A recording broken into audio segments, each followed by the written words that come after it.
आज होती माझ्याकडे शिळी भाकरी. मग मी काय ठरवलं, त्याला फोडणी देऊन म्हणजे शिजवून खाऊ. मग त्यासाठी काय करायचं आहे, भाकरी चुरा करून घेऊन त्यावरती थोडंसं पाणी शिंपडून घ्यायचं आहे. आमच्याकडे तर त्याला शिजवलेली भाकरी म्हणतात. तुमच्याकडे काय म्हणतात नक्की कमेंट करून सांगा. तर चला बघू ही रेसिपी कशी करायची. त्यासाठी कढईमध्ये तेल टाकून घ्यायचं आहे आणि त्यामध्ये करायचं आहे थोडंसं मोहरी व कढीपत्ता. आणि कढीपत्ता ॲड केल्यानंतर आपल्याला त्यामध्ये टाकायचा आहे कांदा. जर तुम्हाला माझे व्हिडिओ आवडत असेल तर लाईक आणि सबस्क्राईब करायला विसरू नका.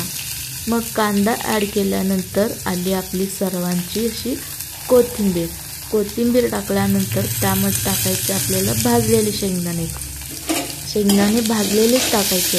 कच्चे शेंगदाणे टाकायचे नाहीत, कारण कच्च्या शेंगदाण्याची टेस्ट वेगळी येते, एवढी चांगली नाही लागत. मग त्यानंतर काय करायचं, आपल्याला सर्व मसाले ॲड करून घ्यायचे आहे. मग मसाल्यामध्ये आले आपले लाल तिखट, धनेपूड, जिरेपूड, हळदपूड व आला आपला गरम मसाला.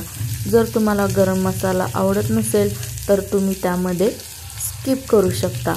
व सर्व मसाले टाकल्यानंतर आपल्याला ते सर्व चांगलं असं मिक्स करून घ्यायचं आहे. मग आहे की नाही आपलं गावाकडचा बेत भारी. शेळी भाकरी वेस्ट जाण्यापेक्षा असं करून खाल्लं तर काय वाईट आहे नाही का. खूप छान लागते, याची टेस्ट खूप भारी लागते. नक्की ट्राय करून घ्या.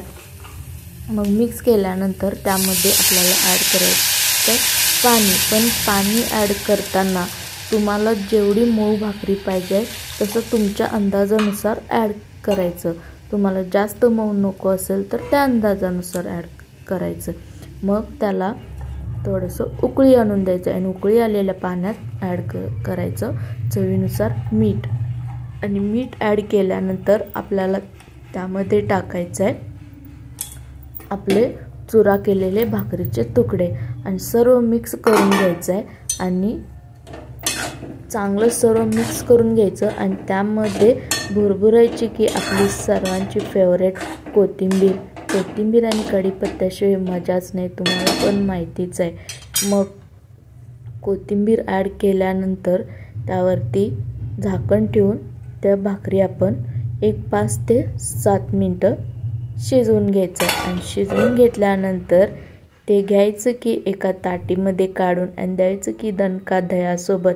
मग भारी आहे ना गावाकडचा बेत.